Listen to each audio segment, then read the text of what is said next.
Our next speaker is Trisha Beher, and she'll talk about her experience starting the Art Shine Foundation. Gen Z is often called the generation of change. It makes sense. We have been born in an era of unprecedented socioeconomic and political turmoil. We have grown up in a world where climate change, gender inequality, and corruption have been running rampant, and now we're in the middle of a pandemic. At this rate, I wouldn't be surprised if tomorrow we woke up to a zombie apocalypse. Ultimately, we have been tasked with addressing some of the most taxing challenges of the 21st century. Suddenly, being labeled a generation of change doesn't sound so appealing, right? But what gives me hope is the fact that our generation is unique.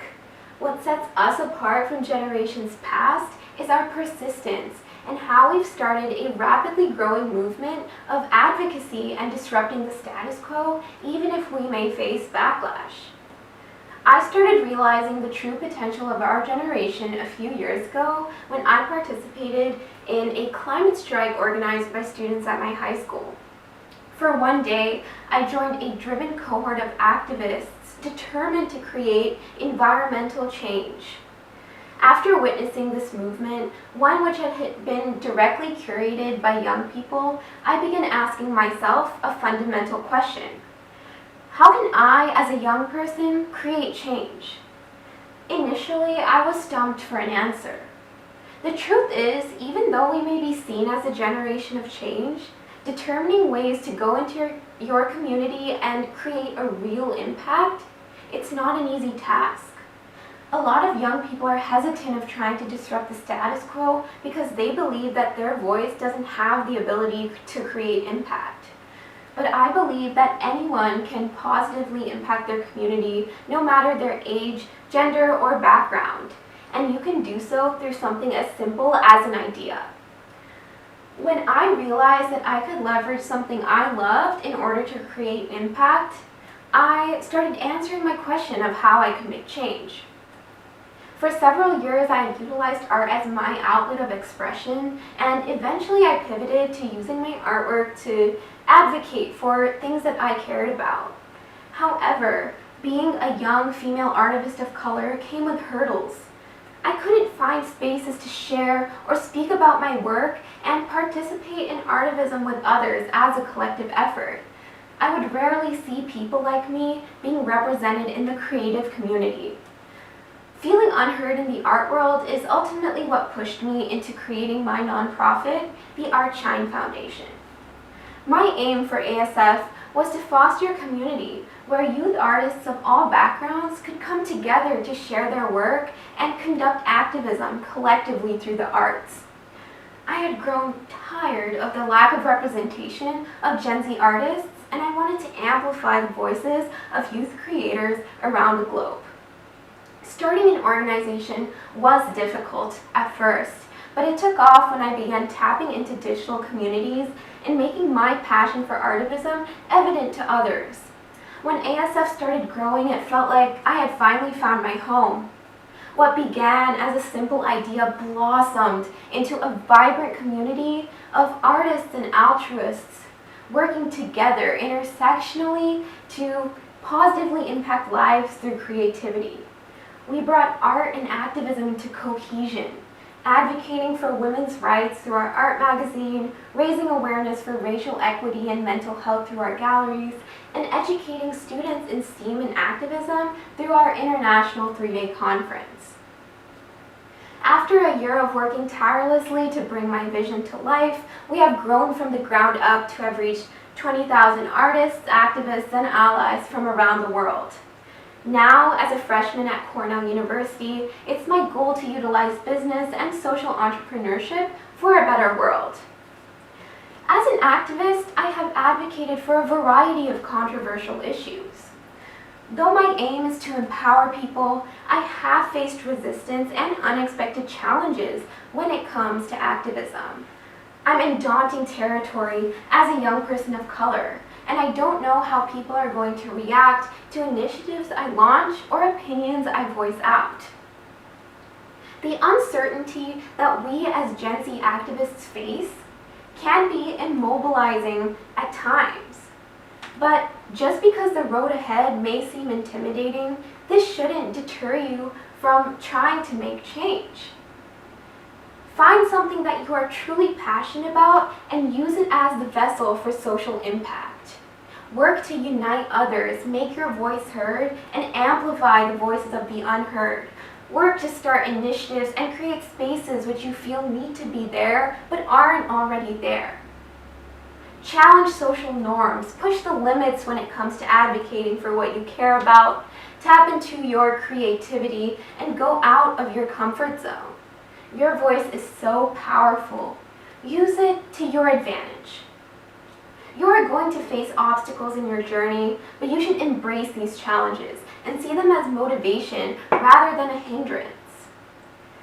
Work to make your ideas heard. As a South Asian American woman, it was difficult to enter a sphere combining art and activism. It was uncommon, and I would often face skepticism for it. Working to instill a passion for artivism in others and building a team from scratch was tedious. But at the end of the day, I was doing something that I loved, and this motivated me to keep going, even if it felt like I wasn't making progress at times. As a change maker, you will always face people who doubt you. But have faith in your abilities and what you are passionate about, and don't let anyone dictate your success. Furthermore, I encourage you to utilize digital advocacy to make your mark. Social media tools are vast and they can seem impossible to harness, but they are a compelling way to make your voice and your vision heard. ASF is a powerful example of digital impact-driven advocacy and social media for social change. Scaling the organization through digital tools enables us to be global, diverse, and interconnected. With the world increasingly going online, more people are using social media tools than ever before. Utilize this to spread your message and use the growing digital age to your advantage.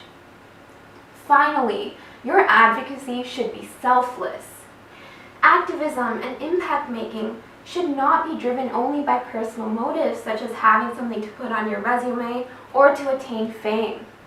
You should be driven by seeing smiles on people's faces when you help them, or real changes in the community because of your philanthropy.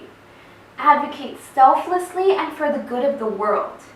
People will recognize your efforts eventually, and it will pay off not only for you, but for so many other people around you.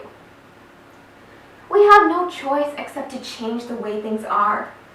But instead of seeing this as a burden, we should see it as an opportunity to build the world in the way that we want it. One nonprofit or organization alone cannot disrupt the status quo, which is why it's so crucial that we come together and use our voices to advocate collectively. One voice can set off a ripple, generating waves for generations to come.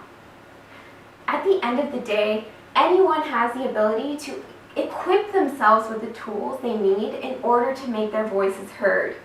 So I implore you to let go of your fears, embrace the unknown, and be the change you wish to see in the world.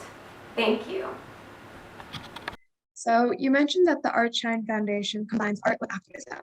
How do you think your organization benefited from combining art and activism? Do you think the magnitude of your impact would have been possible without this combination? I think that's a great question. And I believe that art is pivotal in not only changing perspectives, but uniting people. Art is something that is universal.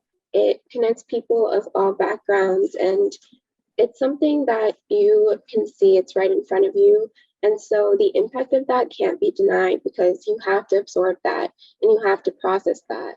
And so that is kind of the reason why I wanted to combine art with activism and just use it as an avenue to raise awareness for different issues, because people have to see it because it's right there. And that's why I think the impact of it is amplified. If you're conducting activism through other more indirect means, it can be effective. But I think art is just such a perfect tool to kind of get your message across.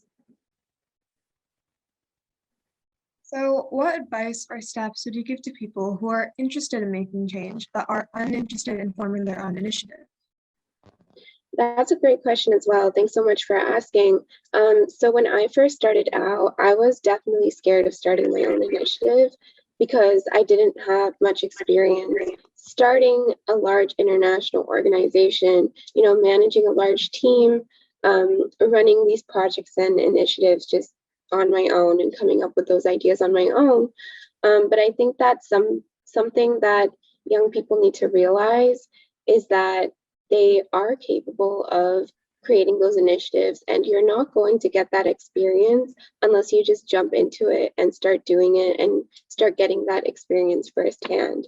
I would recommend, working for some other organizations first, maybe running some clubs, trying to lead some small teams and building those leadership skills that way. And then once you're confident in those skills, then working to start your own initiative, and starting it in a space which you are really passionate about, because that's the only place that you're really going to succeed. So, you also mentioned that you faced obstacles as a woman of color in the creative community, which has led you to form ASF. How has this experience shaped your values and future aspirations? Would you do anything differently? Absolutely. So I think when I started out, I definitely faced obstacles in terms of people being, kind of confused about what I was doing in combining art and activism. I would face skepticism, and there aren't a lot of other women of color in the same sphere. Um, and as an art activist, I have done work in a lot of different mediums of art, including music. So I also play the harp, and it was really hard to find representation in that community as well. So something I'm realizing though is that as a leader in that space now, I'm able to kind of influence that sphere and motivate other people who look like me to join that space. And so what that does is that fosters that diversity and inclusivity that wasn't previously there. And a lot of other people are scared to enter those spaces where they don't see people who look like them.